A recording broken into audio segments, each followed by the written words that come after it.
کبھی کسی نے نبی کریم صلی اللہ علیہ وآلہ وسلم کی حدیث کا مذاق اڑایا؟ کیا اس پر آسمان سے عذاب آیا؟ کیا واقعی کسی بد دعا سے چہرہ مسخ ہو سکتا ہے؟ اگر آج آپ کو کوئی کہے کہ ایک انسان کی صرف زبان کی گستاخی نے اس کے چہرے کو بگاڑ کر رکھ دیا، تو شاید آپ چونکیں، ہنسے یا انکار کریں، لیکن یہ واقعہ کوئی فرضی کہانی نہیں۔ یہ تاریخ میں لکھا ہوا ایک سچا، عبرتناک اور لرزہ خیز واقعہ ہے۔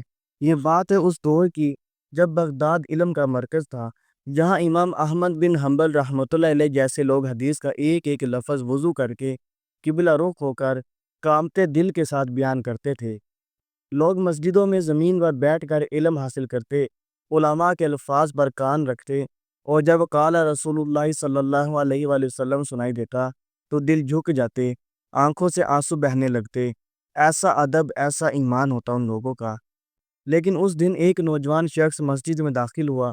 اس کا لباس صاف، ظاہری صورت شاندار، لیکن دل میں غرور اور زبان پر زہر تھا۔ جب امام صاحب رحمۃ اللہ تعالی علیہ نے ایک حدیث رسول صلی اللہ علیہ وآلہ وسلم بیان کی، اس میں رسول اللہ صلی اللہ علیہ وآلہ وسلم نے فرمایا، جو شخص سچ بولے اللہ اس کی عزت بڑھا دیتا ہے، تو اس نوجوان نے زور سے قہقہ لگایا، پھر طنز کرتے ہوئے بولا، کیا واقعی؟ کیا یہ باتیں آج کے دور میں بھی قابل عمل ہیں؟ کیا ان کہانیوں پر کوئی اب بھی یقین کرتا ہے؟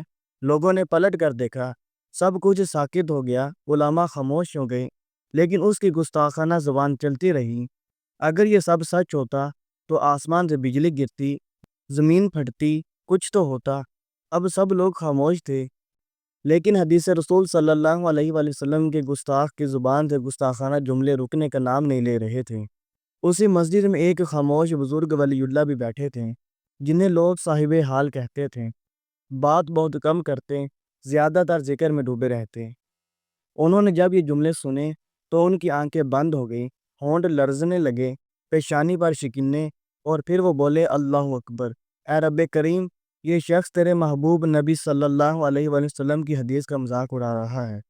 اگر آج بھی تیرے عرش پر غیرت ہے تو اسے نشان عبرت بنا دے۔ یہ بد دعا آسمان کی طرف اٹھی اور لوگ کہتے تھے آسمان خاموش نہیں رہا۔ بد دعا کے فوراً بعد نوجوان نے اپنے چہرے پر ہاتھ رکھا اور چیخ پڑا، میرے منہ کو کیا ہو رہا ہے؟ میری آنکھیں، میری زبان۔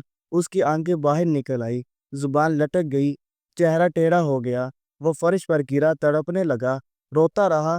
لوگ پیچھے ہٹے، کچھ بھاگے۔ یہ ہے اللہ والوں کی بد دعا، یہ ہے رسول اللہ صلی اللہ علیہ وآلہ وسلم کی شان میں گستاخی کرنے کا انجام۔ یہ عبرتناک منظر تھا، اور اس کا حال کیا ہوا؟ کچھ ہی دنوں میں وہ نوجوان مسجدوں سے نہیں، گلیوں سے پہچانا جانے لگا۔ چہرہ خوفناک، زبان لٹک گئی، اور اس کی حالت بدترین ہو گئی۔ لوگ اس کے قریب جاتے اور پوچھتے تجھے کیا ہوا؟ تو وہ اشارے سے کہتا، میں نے حدیث کا مذاق اڑایا تھا۔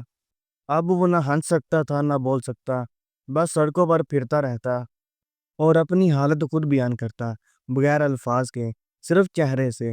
یہ انجام ہوتا ہے اللہ تعالیٰ کے محبوب بندوں کی باتوں کا مذاق اڑانے کا، اور رسول اللہ صلی اللہ علیہ وآلہ وسلم تمام مخلوقات سے افضل ہیں، تو پھر ان کی حدیث مبارکہ کا مذاق اڑانے والا نشان عبرت کیوں نہ بنے؟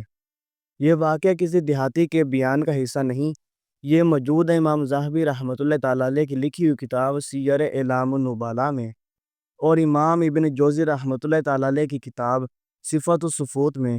علماء لکھتے ہیں کہ یہ واقعہ اس لیے ہوا کہ حدیث رسول صلی اللہ علیہ وآلہ وسلم کا مذاق اللہ تعالیٰ کی بارگاہ میں انتہائی ناپسند ہے، کہ کوئی اس کے پیارے محبوب صلی اللہ علیہ وسلم کی احادیث کا مذاق اڑائے اور اللہ تعالیٰ کے غضب سے بچ جائے۔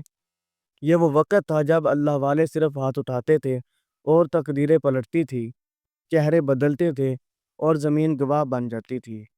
آج اگر کوئی کہے یہ تو مولویوں کی باتیں ہیں، سائنس کی دنیا میں یہ سب فضول ہے، تو رک جائے میرے بھائی، یہ وہی روش ہے جو اس نوجوان کو تباہ کر گئی۔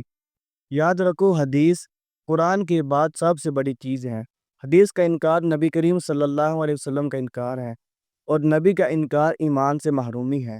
ناظرین کرام، اگر آج آپ نے اس واقعے کو سن لیا ہے تو سمجھ لیجئے اللہ نے آپ کو موقع دیا ہے، اب فیصلہ آپ کا ہے۔ زبان کا ادب کرو یا اس کا انجام جھیلو۔ نبی کریم صلی اللہ علیہ وآلہ وسلم کی حدیث کا احترام کرو یا وہی عبرت کا نشان بن جاؤ۔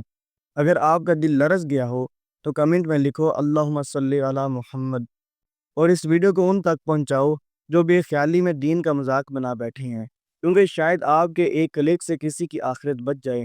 صدقہ جاریہ سمجھ کر ویڈیو کو زیادہ سے زیادہ شیئر کیجیے۔